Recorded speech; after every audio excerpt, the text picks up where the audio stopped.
About 3 or 4 in the morning, I woke up and there was a man straddling me on top of me with a pillow over my face. And he said, "Don't scream." And he made me perform various sex acts. When everything was finished, he told me to go over by the wall and not to move until I'd heard him go out my front door. And I remember just lying there shaking and feeling, I think I just felt so lucky to be alive. That was February 1997, when Jill Amery escaped with her life. Jill then did something that most women don't do. She dialed 911 and reported her assault. Her case ended up in court. I don't think there's anything that I've done that's been scarier than standing up and going and walking towards the stand to be cross-examined. And I remember swearing on the Bible that I was going to tell the whole truth. And it was only at that point that finally I looked up and made eye contact with him right across from me. And then immediately I looked to the other side of the courtroom where all my friends and family were sitting. Jill Amery was cross-examined for 3 straight days in a Toronto courtroom. The lawyer exposed every detail of her life.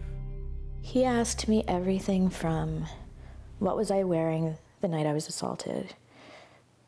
Did I take any medications? He knew that I'd been hospitalized in the past for depression. That came up a lot.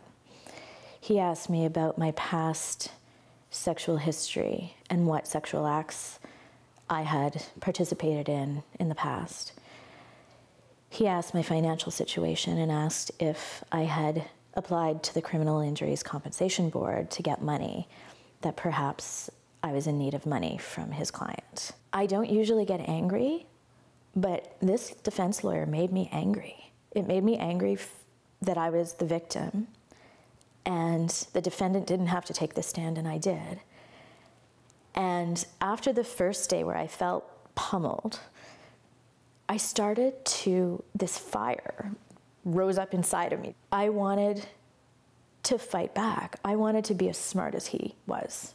And I wanted to not get tricked, and I wanted to do a really good job. In the end, Jill's attacker was sentenced to 6 years, one of the harshest penalties handed down for sexual assault in Canada. Still, her trial is more of a cautionary tale. The incident was horrible. And then the court case came about, and I do feel that it was worse than the assault.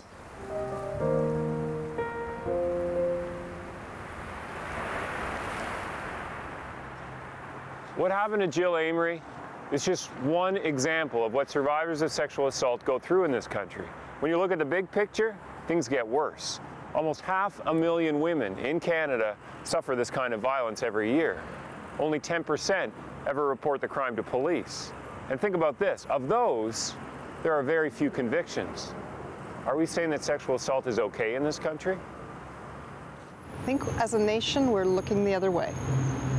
And we've got a huge population of people who are vulnerable, and they have nowhere to go and no one to protect them. Sandy Garasino is a lawyer in Vancouver. I think we've got to look at this as a completely failed system. We're using it because we've always used it. To a certain extent, I feel like we should be throwing the whole thing out and starting again. And this should be an extremely high priority, not only in terms of justice for the complainants, but as a matter of public safety for other people who might yet be victimized in the future by people who are off the hook today, free as a bird, because their victims are afraid to speak out. We have a crisis line. It's not that women are silent. Hi. You have a couple options. It's just that instead of reporting to police, they turn to places like this. all women who experience violence go through these kind of questions. The phone lines at this Vancouver Rape Crisis Center are open 24/7. When you get more than 4,000 calls a year, you have to always be training new volunteers like Zoe Penner. It's really hard to go through this, so we can look at some options together if you want. When women are assaulted and calling and reaching out for help, that there's this sense of, what do I do? What can I do? What are my options? What do I want to do? Irene Sepnopoulos-Elheimer is the center's executive director. She says the almost 500,000 women sexually assaulted a year in Canada is an epidemic. If we actually do have a country that purports to see women as equals, this shouldn't be happening. We know that violence against women is rooted, the root causes are women's inequality. And yet, it is an everyday reality for many women. What's in the news? What's happening for women? Women are fighting back. At the Crisis Center's daily meeting, the women share new strategies and tools to stop the violence. And it's this woman who actually made an Instagram account where women can share screenshots of abuse on dating platforms, and it's disgusting. Knowing the survivors as well as Irene does, she says society needs to stop asking them to solve the problem by going to police. If you're thinking that each individual woman has to report in order for something to change, that's not going to happen. So you're saying we're asking the wrong question? Absolutely. What do you mean? Absolutely. Why is reporting the thing that's going to change the root causes of violence for women? Even if there is a good outcome at the very end, are we changing society? Are men going to be behaving differently? Will women be valued more? Will rape actually go down? One question Irene says we should be asking is, where are the men? You know, if men stood up and said, this is unacceptable. We don't want our women in Canada experiencing sexual assault day in, day out, 24/7. If men were as outraged as women, I think maybe then women would say, you know what, I think I might have a fighting chance here. I think I might be believed.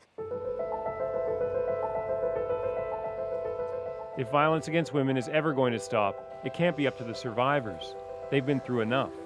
It has to be up to all of us. And maybe recognizing the problem means we've at least taken the first step. In doing this interview, I had to tell my boys, they're 6 and 8, what had happened to me. And I feel like I'm doing them a service by talking to you right now. I just have so much heartache for so many victims out there who weren't able to get the closure that I've gotten, or the verdict that I've gotten, or weren't able to tell a soul. And I just want to make it okay for our little girls in the future.